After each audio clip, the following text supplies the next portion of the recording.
Subscribe now and press the bell icon. Never miss an update. Hello students, आज की class में हम लोग एक छोटा सा कॉन्सेप्ट देखने वाले हैं जिन क्वेश्चंस में हम डायरेक्ट ये फॉर्मूला अप्लाई कर पाएंगे m1 d1 h1 divide by w1 equal to m2 d2 h2 divide by w2। तो डायरेक्ट ये फॉर्मूला अप्लाई कर पाएंगे। किन किन क्वेश्चंस में अप्लाई कर पाएंगे ये हम लोग आज की क्लास में डिस्कस करेंगे। ठीक है, फिलहाल आप ये देख लो कि m1 d1 h1 divide by w1 equal to m2 d2 h2 divide by w2 में m क्या है। तो m जो है ये नंबर ऑफ मैन होता है, नंबर ऑफ मैन या फिर नंबर ऑफ वर्कर्स भी बोल सकते हैं हम लोग, है ना, क्योंकि क्वेश्चन में जरूरी नहीं कि हमेशा मैन हो, वुमेन भी हो सकता है, चिल्ड्रन भी हो सकता है।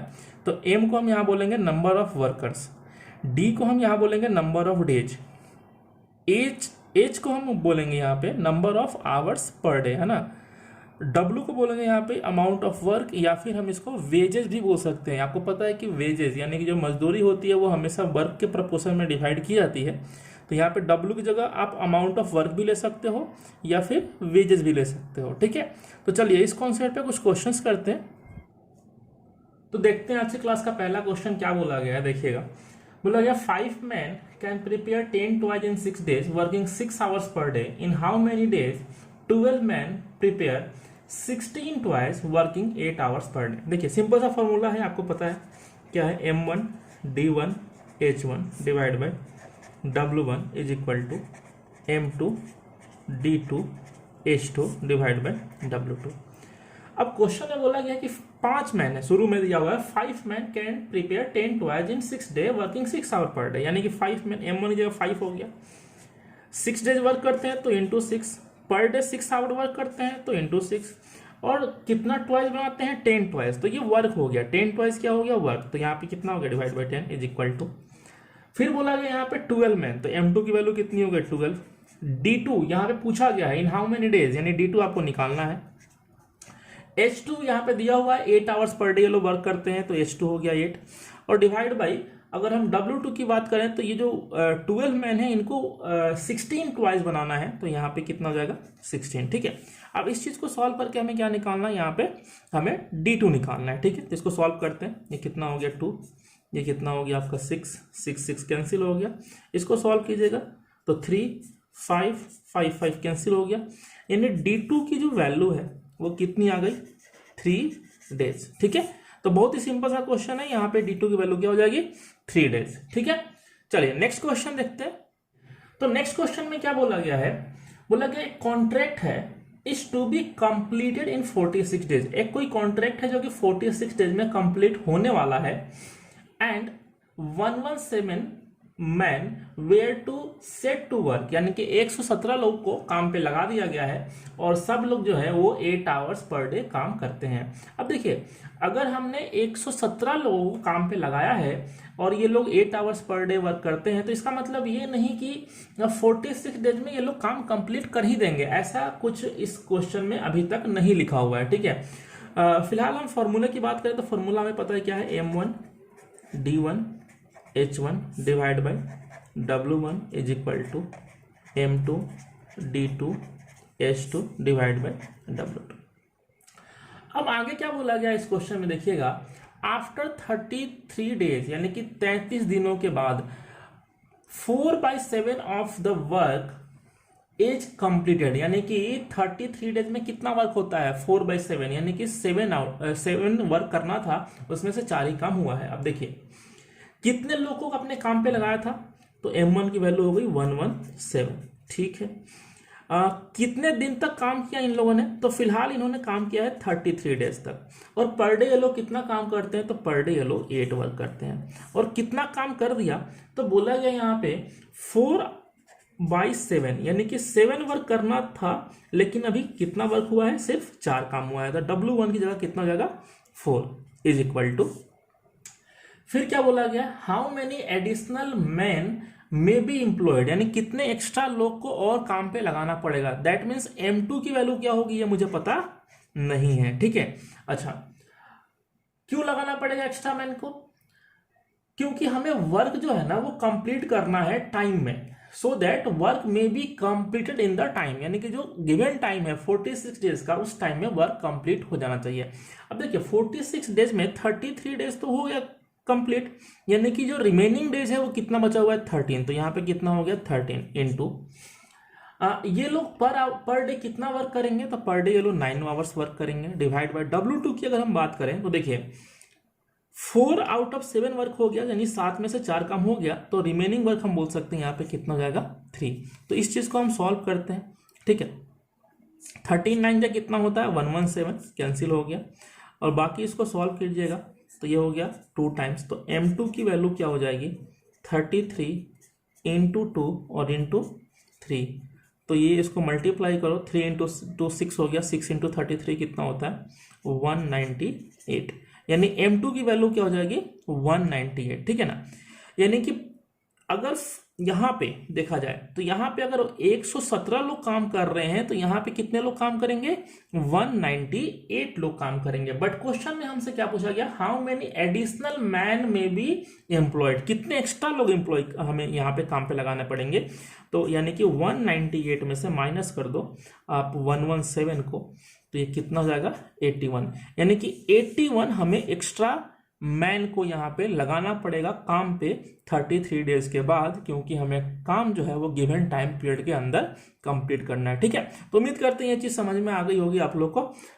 नेक्स्ट क्वेश्चन करते हैं। नेक्स्ट क्वेश्चन में क्या बोला गया है, A does half as much work as B in 3/4 time as B. कहने का मतलब ये है कि दो लोग हैं, देखो ए एंड बी दो लोग हैं। पहले हम वर्क की बात करें तो बोला गया है A does half as much work as B. कहने का मतलब ये है कि बी जितना काम करता है उसका आधा काम कौन करता है, ए करता है। यानी कि बी अगर 2 काम करता है तो ए कितना काम करता है 1, यानी कि इनके वर्क का रेशियो कितना हो गया 1:2 इन 3/4 टाइम एज बी, यानी ए 3/4 टाइम लेता है, यानी कि टाइम का जो रेशियो है ना, टाइम का जो रेशियो है वो कितना हो जाएगा 3:4। तो ये चीज दिया हुआ है कि ए जो है वो 1 काम करता है 3 टाइम में, बी 2 काम करता है 4 टाइम में, ठीक है। अब इस क्वेश्चन में ये फॉर्मूला हम कैसे अप्लाई करेंगे देखिएगा, तो यहाँ पे फॉर्मूले की बात करें तो M1D1 divide by W1 is equal to M2D2 divide by W2। सिर्फ इतना लेंगे, एज को हमने यहाँ पे हटा दिया क्योंकि यहाँ पे आवर्स के बारे में कोई बात नहीं की गई है, सीधे टाइम के बारे में बात किया गया है, तो टाइम को यहाँ पे डेज के रूप में लेते हैं हम लोग। अच्छा, M1 और M2 की जगह पे यहाँ पे A और B आ जाएंगे, तो M1 की जगह आ गया A इंटू D1 की जगह टाइम आएगा, तो A का टाइम कितना हो गया 3 डिवाइड बाई W1 की जगह A का वर्क यानी 1 इज इक्वल टू M2 की जगह B आ गया, ठीक है, इंटू D2 की जगह M2 का टाइम, तो यहाँ पे कितना आ जाएगा 2, और W2 की जगह इसका वर्क कितना, सॉरी यहाँ पे टाइम जो है, टाइम तो 4 है, टाइम यहाँ पे 4 है, और वर्क की बात करें तो वर्क कितना है 2। इस चीज को हम सॉल्व करते हैं तो ये 2 टाइम्स कैंसिल हो गया, तो A by B is equal to कितना जाएगा 2/3। इसका मतलब ये हुआ कि A की इफिशियंसी 2 है और B की इफिशियंसी 3 है, A की इफिशियंसी 2 है और B की इफिशियंसी 3 है, ठीक है। आगे क्या बोला गया है, together they took 18 days to complete the work. अब देखिए ए की इफिशियंसी 2 है, बी की इफिशियंसी 3 है, दोनों मिलकर काम करेंगे तो दोनों डेली कितना काम करेंगे 2 + 3, और 18 डेज में किसी वर्क को कंप्लीट करते हैं, यानी कि टोटल वर्क यहां से निकल जाएगा, टोटल वर्क। तो टोटल वर्क क्या हो जाएगा यहाँ पे देखिएगा 18 और इंटू 5, 18 इंटू 5 कितना हो गया 90। चलिए, तो आगे हमसे क्या पूछा गया है कि ये बताओ कि ये टोटल वर्क कंप्लीट करने में बी को कितना समय लगेगा। तो अगर हम बी की बात करें यहाँ पे तो बी की एफिशिएंसी कितनी है 3 और टोटल वर्क है 90, तो 90 डिवाइड बाई 3, यानी कि बी को जो टाइम लगेगा वो कितना लगेगा 30 डेज का, ठीक। तो हमारा टाइम निकल गया कितना 30 डेज।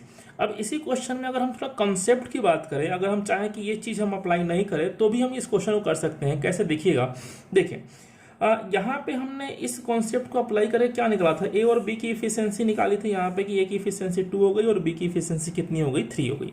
ये चीज हम यहाँ से भी डायरेक्ट निकाल सकते हैं। इफिशियंसी हम डायरेक्ट कैसे निकाल सकते हैं देखिएगा, आपको पता होना चाहिए कि इफिशियंसी होता क्या। देखिए, इफिशियंसी होती है work done per unit time. ये मैंने फर्स्ट क्लास में आप लोगों को समझाया था कि इफिशियंसी क्या होती है, work done per unit time या फिर वर्क डन पर डे, यानी किसी यूनिट समय में कोई कितना काम करता है उसी को क्या बोलते हैं, इफिशियंसी बोलते हैं। अब अगर यहाँ पे इन दोनों का हम टाइम सेम कर दे, अगर हम इस क्वेश्चन में यहाँ पे इन दोनों का टाइम सेम कर दें तो जो वर्क का रेशियो निकलेगा वही इफिशियंसी का रेशियो हो जाएगा। कहने का मतलब ये है कि ए को टाइम कितना लगता है 3 एक काम के लिए और बी को टाइम कितना लगता है 4 दो काम के लिए। तो टाइम अगर दोनों सेम कर दें तो दोनों का टाइम कैसे सेम करेंगे, तो यहाँ पे इंटू 4 कर दो और यहाँ पे इंटू 3।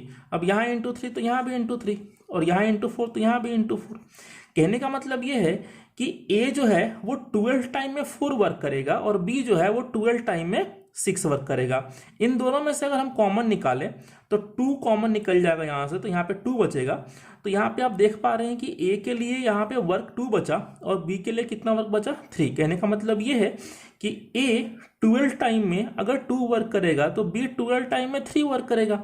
यानी गिवन टाइम पीरियड के अंदर कौन कितना वर्क कर रहा है वही तो इफिशियंसी होती है। तो कहने का मतलब ये है कि यहाँ पे ए और बी के बीच में वर्क का रेशियो अगर 2:3 आ गया यानी इफिशियंसी का रेशियो भी क्या होगा 2:3। तो इस तरीके से डायरेक्ट हम इफिशियंसी का रेशियो निकाल पाएंगे इस चीज को अप्लाई ना करते हुए। ठीक है, तो उम्मीद करते हैं आप लोगों को समझ में आ गया होगा। बस आपको ये ध्यान रखना है कि इफिशियंसी जो होती है वो work done per unit time होती है, इसीलिए हमने यहाँ पे टाइम को इक्वेट किया और टाइम को इक्वेट करने के बाद जो वर्क का रेशियो आया वही जो है वो इफिशियंसी का रेशियो हो जाएगा। ठीक है, बाकी इसके बाद यही सेम प्रोसेस करना है। उम्मीद करते हैं ये चीज समझ में आ गई होगी आप लोग को। मिलते हैं नेक्स्ट क्लास में। और एक चीज़ और है कि अगर ये वीडियो आप लोगों को अच्छा लग रहा हो, इन्फॉर्मेशन आपको मिल रही हो, कुछ आपके लाइफ में अगर कुछ वैल्यू ऐड कर रही हो तो प्लीज़ इस वीडियो को लाइक एंड सब्सक्राइब करना ना भूलें। मिलते हैं नेक्स्ट क्लास में। Okay, thank you.